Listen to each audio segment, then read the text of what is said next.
can't remember which one of your Facebook posts, but I saw it about the death. Right. And it was right on. You clearly got a revelation of what I was saying. Yes. Yeah, grace is the empowerment to now get all the things in this world. Yeah. Yeah. You know? So grace is the empowerment to get all the things I'm supposed to have. I mean, that's lack. Yes. That's teaching lack. Big time.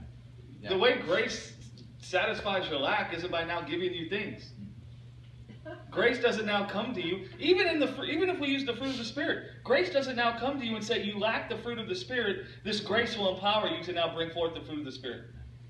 No, that's death. That's death. Grace is the power of God to remove the death that was reigning over you and to present a word of eternal life reigning over human flesh in Jesus. That's what grace is the power to do.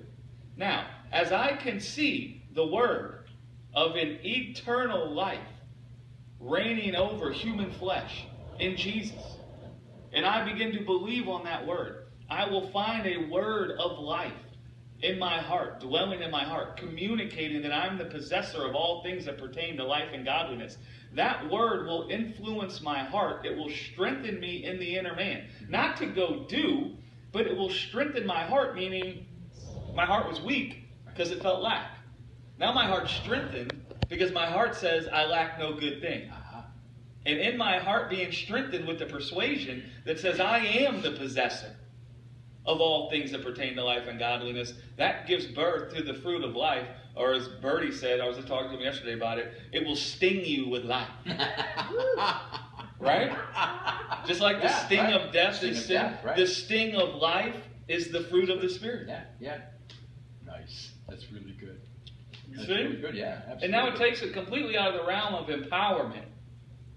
When we talk about empowerment, we're still defining the gospel as if the end goal of the gospel was to get us to perform good works. That wasn't the end goal of the gospel. Listen, should there have never been a fall, well, how does that message line up with how God made Adam for? Did God make Adam to perform good works? No. So then how can we now turn the gospel message into that? Yeah. Now listen, as my heart's persuaded that an incorruptible life is reigning over me, and it begins to sting me with the fruit of God's life, I will find my life becoming a slave to righteousness. Yes. Now, so out of that, good works can occur, but the end goal of the gospel wasn't for me to perform good works. And so we can't now turn the gospel into the message of how I've been empowered to perform good works. That is fundamentally worldly wisdom.